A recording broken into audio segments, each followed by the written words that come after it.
Hi, this is Catherine. This is Taking Tea with Catherine. And this is Darjeeling Side from Harney and Sons, which I haven't tried yet. It's the first time because I just got it. And it is a Darjeeling tea with flavoring. Harney and Sons crafted in cahoots with the band Darling Side, which is like a folk band, I think, from the United States that I recently listened to some of the music just because of this tea, and it sounded good. But I'm not really much of an expert on music anyway. Getting kind of past that or something. But I liked it, so. The ingredients are Darjeeling tea, wild honeybush, lemon peel, lemon and grapefruit flavors. I'm a little nervous about the grapefruit flavors because I'm on certain medications that are not supposed to be combined with grapefruit. But I'm hoping it's mild enough and I've spaced out the intake enough. We'll see. We'll see what happens. If the meds stop working, then I'll stop using this. But anyway, I'm not going to drink it every day anyway. Enough about that, right? So, yeah, I have a little haul for you guys. I know it's probably not necessary because I do still have a lot of teas, but I have to say, you will notice that most of these teas are what they call caffeinated teas, even though I'm not sure if caffeine is the word used actually for the stimulant that you derive from tea, Camellia sinensis, but either way, we'll call it caffeine just to keep it simple. And the thing is that in the old days, pre this year, when I would buy teas, I would buy teas of all kinds, but I would kind of keep the caffeinated ones low because I mostly drank just simple bag teas, nice ones, but at work, and that took up so much of my time, so that the only time I could have any of these fancy teas was on the weekends or holidays, days off, whatever. And sometimes I'd be like, well, yeah, but I need to have this nice variety for people who came over. But how often did I actually have people over? And when they did come over, often it was herbal teas that I was serving. So I don't know. It's a little. Anyway, so I think this is a nice one though. I do like Darjeeling. I already have a Darjeeling from Harney and Sons, but it's just slightly different one. And so I'm going to go on to the next one in my haul, which isn't herbal actually. So I'm talking about now I can get all these, but I'm home more now, and I tend to drink 2 cups of caffeinated tea a day, and then if I drink anything else in the evening, it's going to be herbal, and that's not every day. Many days, but not every day. So it stands to reason that I should have more of the caffeinated variety, and I have a little more time at home to make stuff, so that's good, right? So hold on. All right, let us let the ambulance or whatever go by. Oh my goodness, it's always something. It smells very nice. It smells like grapefruit, or lemon. I think it tastes good, but it's still a little too hot to tell. When you're too busy trying not to burn yourself. So we'll see. Okay, so this next one is Ribose Wedding Chai from Alice's Teacup. Now, the story behind this is that one day I was in Central Park, on a nice day recently, and I was sitting there and I was reading a little bit, and I was texting a friend and who I used to often go with to Central Park and elsewhere. And I suddenly remembered being with her, and I remembered going to Alice's Teacup, and I knew that I'm just still not up to, even if things are open, I'm not up to going out to eat yet. Like, I might do takeaway, but I don't sit anywhere yet. And if anyone else wants to do so, they can, but I just personally can't. So, but I missed my afternoon tea sessions. I missed, not like an everyday thing, but I liked the option. And I thought, Alice's Teacup is actually pretty close to here, to where I was, and I could go there on my way home. In case, I know I've mentioned Alice's Teacup before, but it's a number of restaurants. There's one that opened, I don't know, around 2002-ish, and then they call that Chapter 1 because it's Alice in Wonderland themed. And then there's a Chapter 2, which they opened on the east side. That's the one I went to this time, and of Manhattan. And in Chapter 3, I call it the roving chapter because they opened one first in City Island, which is like a little island area north of, I think, the Bronx or something. Not north of the Bronx, but near the Bronx. I don't know. It doesn't matter. Which I hardly ever go to. It's really well known for their seafood, so it was kind of weird to have, Alice's Teacup there, which is, as you can imagine, a place that has all kinds of teas and pastries, and they have sandwiches, and the whole afternoon tea deal. They have some soups, they have even some burgers, but they don't really, I think even salads, but they don't really have like something resembling seafood. So it was a weird combination. But so that didn't last very long. Then they opened up one further downtown in a children's bookshop, and that wasn't there for that long, but that was nice. And then they had one further uptown on the east side again, but near the Metropolitan Museum of Art, which is great because I love going there, so that was great. And it had a wonderful little spot near a window where they had two different tables where a friend of mine and I went to, and we had a wonderful discussion about English literature and films, and the two ladies next to us got into that conversation. It was just a great memory. So when that closed, it was sad. Now they have a third, chapter 3 in Brooklyn, which I haven't been to. Maybe one day they'll open in Queens. Who knows? But whichever location they choose to open in, I'm not going to sit there right now.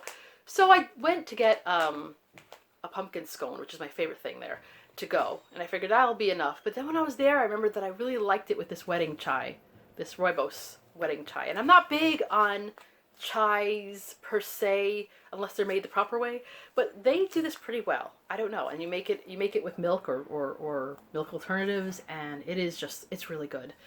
Can you hear that? I keep shaking it. But so yeah, that's the story behind that tea. It was kind of impromptu for me.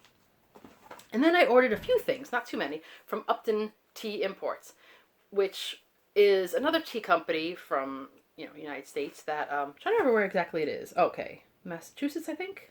Holliston, is that something with my hair? Massachusetts. Yeah, I don't know. I think is MA Massachusetts. I'm really losing it now. I should know these things. Either way, yes. So this came with it this time. I really like ordering from them. They have really great varieties of tea. And they always have these catalogs that come with them that have all kinds of little articles about tea as well, and it looks so really old fashioned or whatever. And although it's only been around since 1989, so it's not like it's that old. But anyway, this is a collection, Anthology of T Stories, and it's, I don't know, compiled. And this was just included. This was free with the order, and it just has a bunch of writings about tea by different people. I don't know if they're people who work for the company or who are customers. I have to look into it.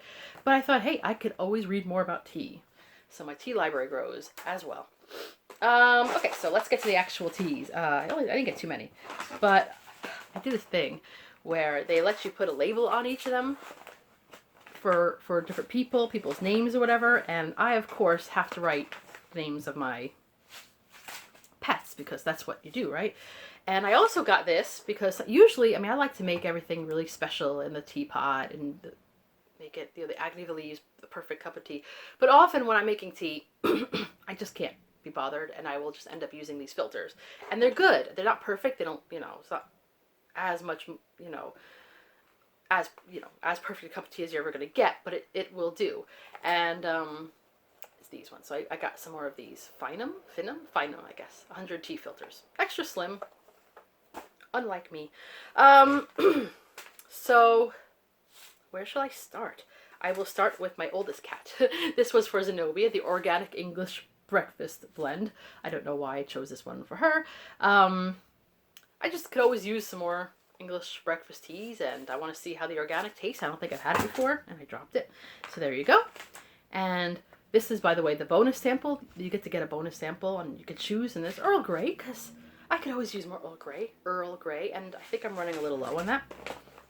And, okay, the next oldest is for Freddie Mercury, and I got him, the Kensington Breakfast Blend, which I think is good because when I think of Kensington, I think of a number of things, but one of the things I think about is that the band Queen has a lot of history in that part of London. And there used to be a big shop, big building-ish, that had like stalls called Kensington Market, and it was a lot of fun. And it closed probably around the year 2000, so I'd been there a couple times before, and the history is that Freddie Mercury and Roger Taylor, who was the drummer in Queen, worked there, had a stall there, and someone I knew actually had a stroll there too and knew him briefly. So that's like a little connection that was fun. But so that already was enough of a connection to me. But Freddie Mercury actually lived in Kensington when he was in the UK. He bought a house called, I think, Garden Lodge, which was a really quick walk from some of my favorite parts of Kensington.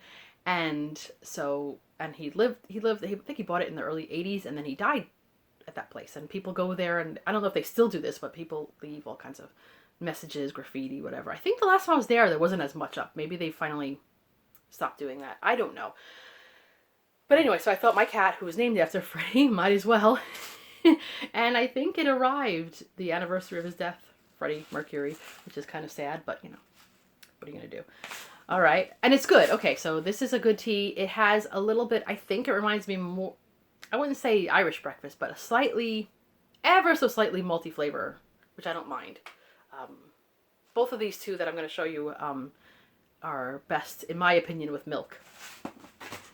So the other one I just said for Jane Poston because somebody had to be the tea for Janey. And this is the Mincing Lane Breakfast Blend. Now this is a famous street, I guess, in London, not far from the water, I guess, because they used to, I know I've been there, but it's been a while. They used to do tea auctions. So when the tea would come in, shipped from, I guess, China, India, wherever, and they used to do auctions for the teas up until, I think if I read properly, I think it was like June of 98, which was during one of my trips to London, but actually happened afterwards. Maybe they saw me and they said, you know, we got to stop doing this auction. I don't know.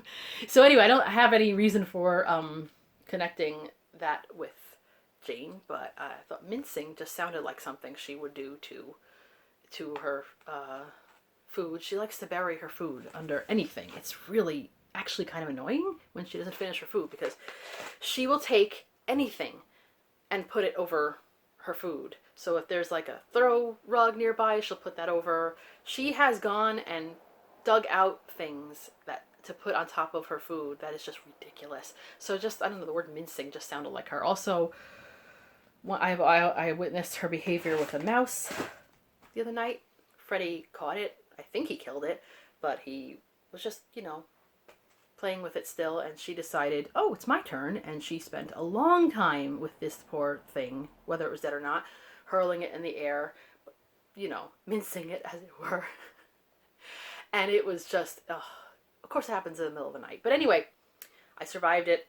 It was just not a fun moment. And I'm sure that's what you like to hear about when you hear about tea hauls, isn't it?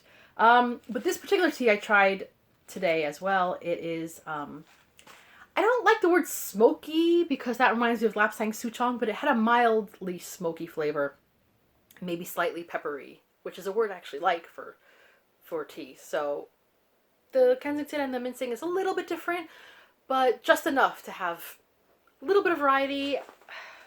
I put milk in both of them, which I know probably takes away from some of the flavor, but oh well. So that's my tea haul. Yeah, this is a very nice, has that mild Darjeeling taste with a mild citrusy taste. Can't go wrong with that. So let me know if you guys have had any tea hauls recently. I know some of you have. I've watched recently. Let me know if any of these teas sound good to you. And that's all for now. This is Catherine at Taking Tea with Catherine. Have a lovely tea-filled day. Goodbye.